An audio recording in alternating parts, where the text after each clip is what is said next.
El presidente Nayib Bukele colocó los reflectores sobre su imagen y catapultó su popularidad internacionalmente. Esta atención le ha servido a favor, pero también en contra. En el siguiente prisma vamos a analizar la evolución de la imagen internacional del presidente. El Salvador ha dado un timonazo a la derecha. Nayib Bukele se identifica con los jóvenes y quiere acabar con la violencia. Y le gusta usar jeans. A este presidente joven de 37 años, un voto de confianza después de sentirse defraudados por la izquierda y la derecha. Y su forma de hacer política ha revolucionado al país, entre otras cosas porque sabe utilizar bien las redes sociales.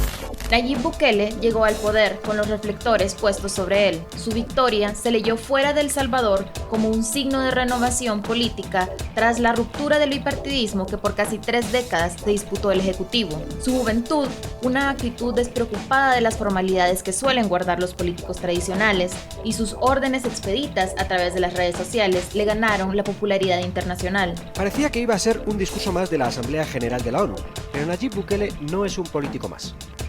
El mediático mandatario de El Salvador, conocido como el presidente millennial, aprovechó su momento en el estrado para hacerse un selfie. La comunicación política y las acciones de Bukele evidencian una administración y construcción política basadas en su figura, explica Diego Fonseca, periodista y editor argentino. Bukele transforma ese escenario porque transforma la discusión en un tercer elemento, es un sujeto que cambia el centro gravitacional de la política, que empieza a girar alrededor de él y el girar alrededor de él lo convierte en un constructor de los temas o de la agenda. En ese sentido es bastante similar a Trump o a los grandes líderes personalistas que están ocurriendo en América Latina, está sucediendo en América Latina en estos momentos, que consiguen separarse por fuera de las estructuras orgánicas de los partidos y convertir la discusión en la elaboración de una iglesia o de una fe alrededor del líder. El mundo se ha mantenido atento a las acciones de Bukele, pero los focos no solo están puestos sobre el presidente para señalar sus hazañas, sino también sus errores. A 8 meses de asumir el gobierno, la imagen de Bukele cambió en el mundo. La irrupción militar del presidente en la Asamblea Legislativa para forzar la aprobación de un préstamo alarmó a la comunidad internacional y le ganó el calificativo de autoritario. Esta percepción sobre sus actitudes antidemocráticas se ha fortalecido en las últimas semanas. Con la excusa de prevenir una crisis sanitaria por el coronavirus, Bukele ha abusado de su poder emitiendo medidas violatorias a los derechos de su población y saltándose los controles constitucionales, advierten medios internacionales en editoriales y notas. Parece que Bukele es quien muestra ser y ha sido quien muestra ser. Y que en todo caso atrajo porque era el centro de atención, era que como todo jugador o operador nuevo aportaba algo de aire fresco a la discusión. A medida que llegó a medida que estuvo en el poder y que tuvo que volverse ejecutivo, bueno, comete errores, al cometer errores ahí se lo empieza a jugar. Él no ha estado acostumbrado a que se le señalasen tantos errores porque su experiencia ejecutiva no es tan grande como para que le toque algo, y una cosa es dirigir ciudades y otra cosa muy distinta es dirigir un país. Me parece que en realidad lo que se encuentra ahora es que el significante vacío que fue en la campaña, que fue esta gran presentación de marketing y PR político, ahora se empezó a llenar de sentido. Ese modo de llenar de sentido no es algo nuevo, sino que es una expresión de quién era Bukele. Es una persona que está acostumbrada a hacer lo que él quiere y a ser obedecido por él. ¿Cómo respondió Bukele a esta caída en su imagen internacional? En la segunda parte de Prisma analizaremos sus reacciones.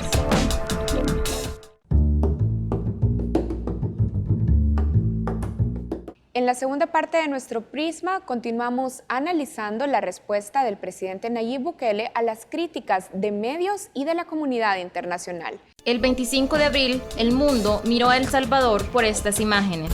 El presidente de El Salvador, Nayib Bukele, decidió mezclar a los miembros de las pandillas rivales en las celdas en las diferentes prisiones del país. Imágenes inéditas, miembros de distintas pandillas juntos en una misma celda. Desde 2002 regía una separación estricta para evitar enfrentamientos. El propio Bukele y miembros de su gobierno los encargados de difundir en las redes sociales estas impactantes imágenes que han dado la vuelta al mundo. Las fotografías de cientos de presos hacinados, semidesnudos, esposados y amontonados en plena pandemia del coronavirus no solo logró la atención de medios internacionales de comunicación, sino que preocupó a la comunidad internacional. La declaratoria de emergencia en las cárceles, tras el incremento de los homicidios durante el fin de semana del 24 al 26 de abril, fue criticada a nivel global. Y a criterio del embajador de la Unión Europea, Andreu Bassols, también afectó la imagen del país.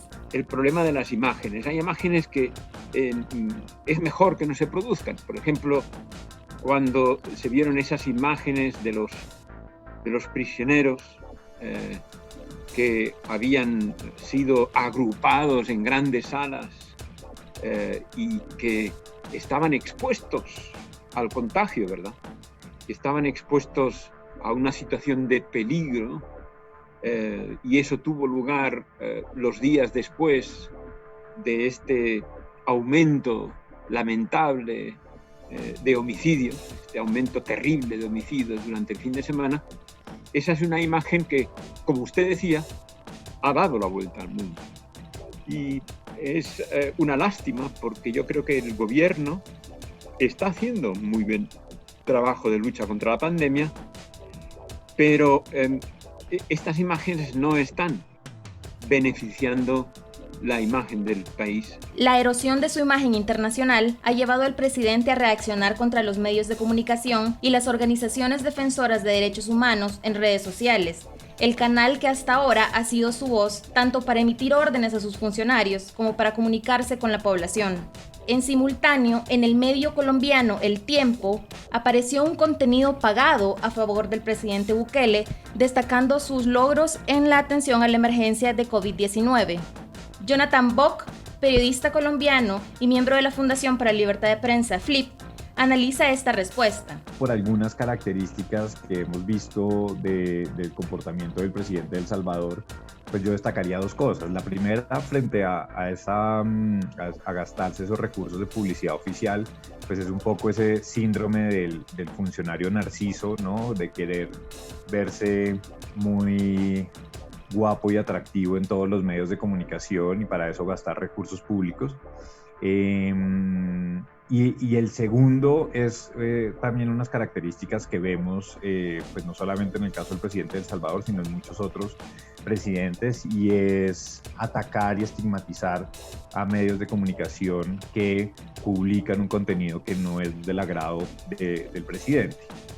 Y ahí pues creo que es muy dañino ese tipo de críticas cuando no vienen soportados y cuando lo único que se busca es generar un manto de dudas sobre los medios de comunicación y, como digo, empezar a estigmatizarlos, que cuando estas estigmatizaciones vienen por parte de un funcionario público, pues muchas veces terminan teniendo una consecuencia de violencia o de amenazas y agresiones contra los periodistas de esos medios de comunicación. Pero mientras Bukele condenó a los medios que lo criticaron, una opinión en su favor emitida por Laura Echarren en el periódico Infobae recibió sus felicitaciones. Infobae dijo a Focus que esta columna no representa la opinión de su medio. A pesar de todo, el presidente Bukele continúa gozando de altos niveles de popularidad entre la población salvadoreña. ¿Bastará esto para justificar sus acciones frente a la comunidad internacional?